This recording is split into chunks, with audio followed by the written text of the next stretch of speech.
Yo, welcome back to Groove Selective. Today we're going to be leveling up your mixing game to this.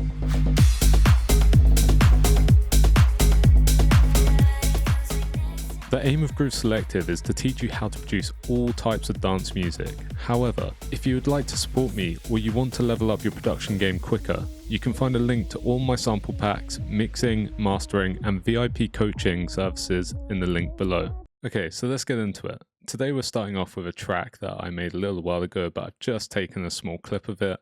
I've left it fairly raw, unmixed. There's nothing on the mastering channel, and there's a couple of plugins on the bass. However, outside of that, there's no compression happening at all. I ensured to turn the compression setting off here too. One of the biggest issues that I've found with producers is that they think they need to slap a compressor on everything, and in this day and age you're working a lot of the time with high quality mix ready samples. Now if you're working with anything from the packs that I've created, they're all mix ready, but other than that you're going to end up killing the life out of the samples. Now we're going to start off with the drums, and the first thing that we need to take note of, especially if we're doing mix bus compression, is how we're affecting the transients of the sound. So I'm going to load up a compressor. I'm going to turn the auto attack and release off, and the reason for me doing that is if I try and change any of these functions, it's not going to allow me and it's just going to do it automatically. I'm also going to turn this auto gain feature off because we'll do the makeup gain ourselves. Now, if my threshold is set to 0 decibels, anything going above 0 decibels will be when the compressor reacts. So if I hit play on these drums here, they are currently sitting at minus 12.1 decibels. So this compressor will not react until I've turned this parameter down below 12 decibels. Now the next thing that we need to take note of is the attack and release.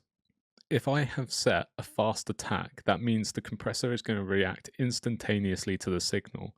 And if I have my kick drum and I have a fast attack time, we're actually going to reduce that initial transient, which is taking away some of the attack or the punch from our kick, and we don't necessarily want to do that.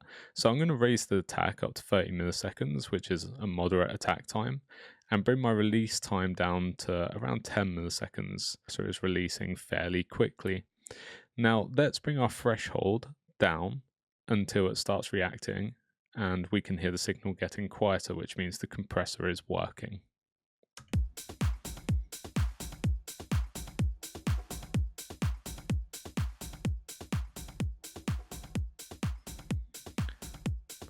So we can hear there that the signal started to get a little bit quieter, which means the compressor is kicked in, and we can also see it on our meter here. Now what we can also see is we've reduced the gain by about 5 to 7 decibels. So let's use the makeup gain to make this up.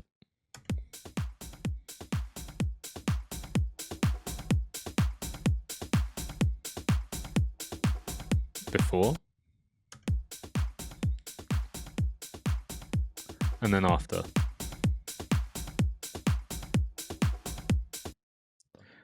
The times that we might opt for like a faster attack is when we're working with a vocal, and that's because we want the compressor to control those dynamics. However, if we're working with like a plucky bass line like we've got here, we're going to take the same approach, and we're going to be a little bit more modest with our attack time, so we're not removing those initial transients. So again, let's repeat this process. Turn the auto gain off, turn the auto attack and release off, bring my threshold to 0. Again, we're just going to check the signal.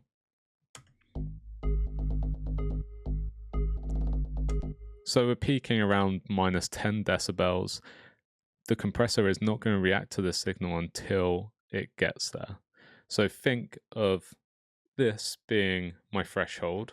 When the volume is below it, the compressor isn't going to react. As soon as the volume comes up, we will notice that the compressor is starting to work its magic. And again, all I'm going to do is bring my attack up to 30 milliseconds, so I'm not reducing the transients. And now I'm going to bring down my release time to around 10 milliseconds, so it's nice and quick. And then bring down this threshold until the compressor starts reacting with the signal.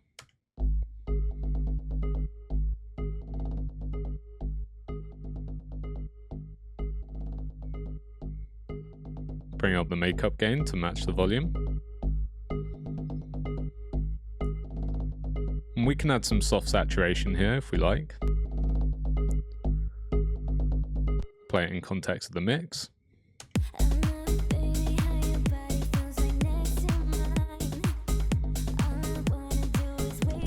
So let's just do a little A and B test.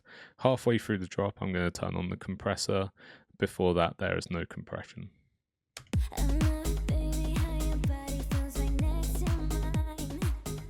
So let's turn it on.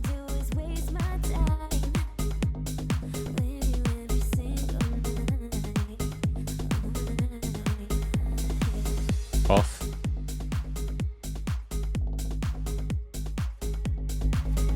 On.